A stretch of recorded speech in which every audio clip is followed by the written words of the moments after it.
कालभैरव जयंती व्रताच्या दिवशी भगवान शंकराचे रुद्ररूप असलेल्या कालभैरवाची पूजा केली जाते. असे मानले जाते की बाबा कालभैरवाची पूजा केल्याने सर्व प्रकारची दुःखे दूर होतात. कालभैरव हे भगवान शंकराचे रूप मानले जाते. निशा काळात कालभैरव देवाची पूजा केली जाते. कालाष्टमी व्रताच्या दिवशी भगवान शंकराचे उग्र रूप असलेल्या कालभैरवाची पूजा केली जाते. हा दिवस तंत्र साधनेसाठी योग्य मानला जातो. कालभैरवाला शिक्षा देणारा देव देखील म्हणतात, त्यामुळे त्याचे हत्यार शिक्षा आहे. ही उपासना तंत्र आणि मंत्र अशा दोन्ही प्रकारे प्रचलित आहे. असे मानले जाते की बाबा कालभैरवाची पूजा केल्याने सर्व प्रकारची संकटे दूर होतात. कालभैरव जयंती केव्हा आहे, शुभ वेळ आणि पूजेची पद्धत जाणून घेऊया. पंचांगानुसार अष्टमी तिथी 22 नोव्हेंबर रोजी संध्याकाळी 6:07 सुरू होईल, जी 23 नोव्हेंबर रोजी संध्याकाळी 7:56 चालू राहील.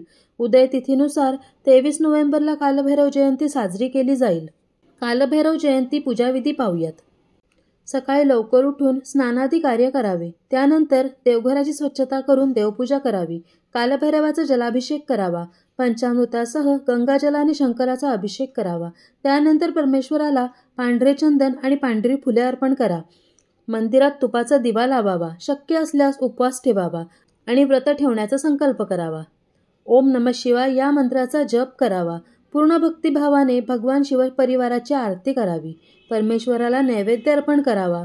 शेवटी क्षमा प्रार्थना करावी. व्रत पूर्ण झाल्यानंतर काळ्या कुत्र्याला चपाती खायला द्या. असे मानले जाते की असे केल्याने व्यक्तीची पूजा यशस्वीपणे पूर्ण होते आणि इच्छित परिणाम प्राप्त होतात.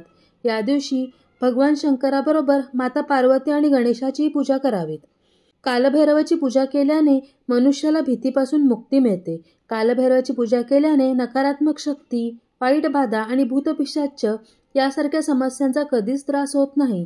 त्यांच्यावर कालभैरवांची कृपा राहते. कालभैरवाच्या पूजेशिवाय भगवान विश्वनाथाची पूजा अपूर्ण मानली जाते.